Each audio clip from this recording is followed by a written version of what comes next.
अभी बहुत लोगों को बनना है। इससे पहले आडवाणी जी बन गए, उसके बाद रविशंकर प्रसाद बन गए, अभी बहुत लोगों को अग्निवीर बनना है। दो ही लोग रहेंगे, चाचा और भतीजा। चाचा हवाई जहाज से वास्को डी गामा की तरह पूरा दुनिया का चक्कर लगाएंगे और भतीजा जो है गुगली फेंकेगा आईपीएल में। और चाचा फिर मंच पे जाकर के भाषण देंगे कि परिवारवाद देश की सबसे बड़ी समस्या है। अमित शाह जब बोलता है कि परिवारवाद देश की सबसे बड़ी समस्या है, तो मेरे मन में आता है कि जय शाह को वो रेलवे प्लेटफॉर्म से उठा करके लाया है, उसी का बेटा है ना, कोई शक है? जय शाह किसका बेटा है? अमित शाह का ना। तो बीसीसीआई सेक्रेटरी परीक्षा दे करके बना है, कंपटीशन दिया था क्या? एसएससी का एग्जाम यूपीएससी लिखा था, कैसे बन गया? वो परिवारवाद नहीं है, बेईमानी, नकली चाणक्य। हम बिहार से हैं, असली चाणक्य वहां पैदा हुए थे। देखे बिहार में क्या हुआ? देखे महाराष्ट्र का बदला नितिन साहब हम लोग एकदम भिजा के ले लिए। चाणक्य वो परिवारवाद नहीं है। अनुराग ठाकुर यूपीएससी किया था, उसका बाप नेता नहीं है। और ये जो कर्नाटक का मुख्यमंत्री है, उसका बाप नेता नहीं था। अब पीयूष गोयल, उसका बाप नेता नहीं था। बेईमानी। राजनाथ सिंह का बेटा एमएलए नहीं है। तो भाजपा का परिवारवाद नहीं है। और कांग्रेस के दो प्रधानमंत्री ने अपनी जान दे दी, तो आप हमको परिवारवादी बोल रहे हैं? दो प्रधानमंत्री ने अपनी जान गंवाई है इस देश के लिए, उसको आप परिवारवाद बोल रहे हैं। और अपने बेटा को बीसीसीआई का सेक्रेटरी बना रहे हैं। ये परिवारवाद नहीं है, ये बेईमानी है। मैं कांग्रेस के एक एक कार्यकर्ताओं को कहता हूं, इन बेईमानों के सामने झुकिए मत, इन झूठों के सामने रुकिए मत। अगर ये टोके तो इसको पलट करके सवाल पूछिए इस बात का। जब हम दंगा की बात करते हैं तो हमको 84 याद दिलाते हैं। देश के प्रधानमंत्री डॉक्टर मनमोहन सिंह 84 में जो हुआ, उसके लिए देश की संसद में खड़ा होकर के देश के सिखों से माफी मांगा। है हिम्मत? मांगेंगे नरेंद्र मोदी 2002 के लिए देश के मुसलमानों से माफी? ये सवाल मैं पूछना चाहता हूं। अगर हमसे कोई गलती हुई है तो ये देश हमारा है, इस देश से हम हाथ जोड़ करके माफी मांगने के लिए तैयार हैं। मांगेंगे माफी कि प्रधानमंत्री जब नारी सम्मान की बात कर रहे थे, बलात्कारियों को संस्कारी बताया जा रहा था, मांगेंगे इस बात के लिए माफी। मांगेंगे इस बात के लिए माफी कि आज एक एक चीज पे भाजपा पूरी तरीके से एक्सपोज हो चुकी है, एक एक चीज पे। अरे आप हमको हरा दिए साहब, 15 साल से नागपुर में हम नहीं हैं। पूछिए अपने नागपुर के बासिंदों से कि बन गई सड़क, हो गया सारे समस्या का समाधान, हो गया आपके सारे तकलीफ दूर। आपने कांग्रेस को अपने दिल से दूर किया। याद रखिएगा, अपना अपना होता है, अपना अपना होता है। कांग्रेस इस देश की पार्टी नहीं है, इस देश का इतिहास है, वर्तमान है, भविष्य है। इस बात को याद रखिएगा, क्योंकि इस देश में जो हमको जिम्मेवारी दी है, उस जिम्मेवारी को निभाते हुए हमने कुछ सही किया, कुछ गलत किया, इस बात को हम स्वीकार करते हैं।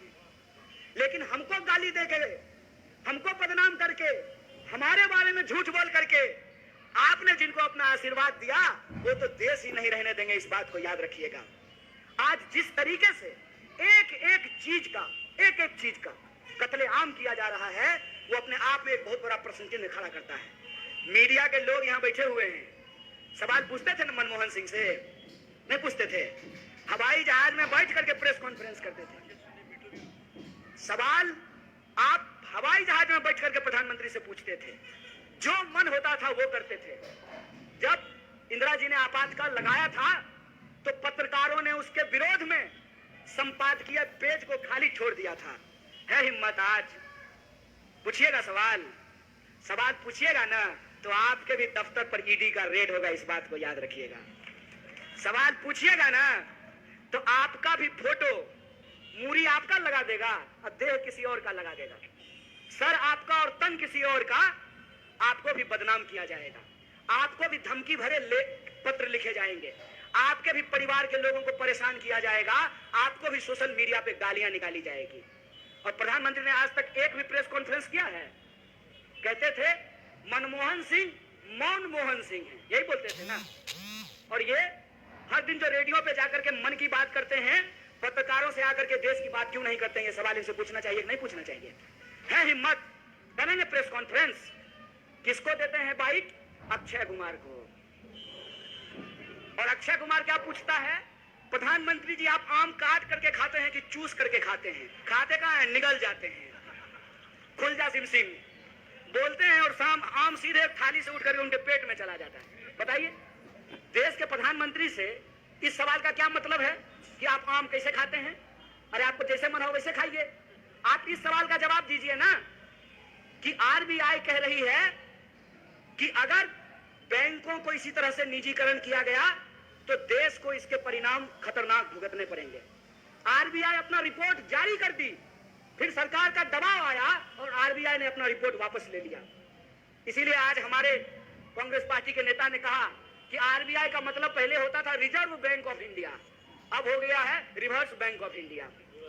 और जो लोग विरोध करते हैं उनको पद से हटा दिया जाता है। आरबीआई ने कहा कि नोटबंदी का फैसला हमारा नहीं था। आरबीआई ने कहा कि नोटबंदी अगर होगी तो अर्थव्यवस्था को इसको गंभीर परिणाम भुगतने पड़ेंगे। और तब रात को आए अचानक से और कहा कि आज से 500 और 1000 का नोट बंद हो गया। दावे क्या किए गए कि इससे आतंकवाद की घटना रुक जाएगी, नक्सलवाद की घटना रुक जाएगी, काला धन वापस आ जाएगा। तो पहला सवाल कि नोटबंदी हो गई, आतंकवाद की घटना रुक जानी चाहिए थी, तो पुलवामा करने के लिए इनका चचा लोग आया था। कौन था? देश में नक्सलवाद की घटना कैसे हो रही है? और काला धन अगर वापस आ गया है तो आपके खाते में 15 लाख रुपया पहुंच जाना चाहिए था ना।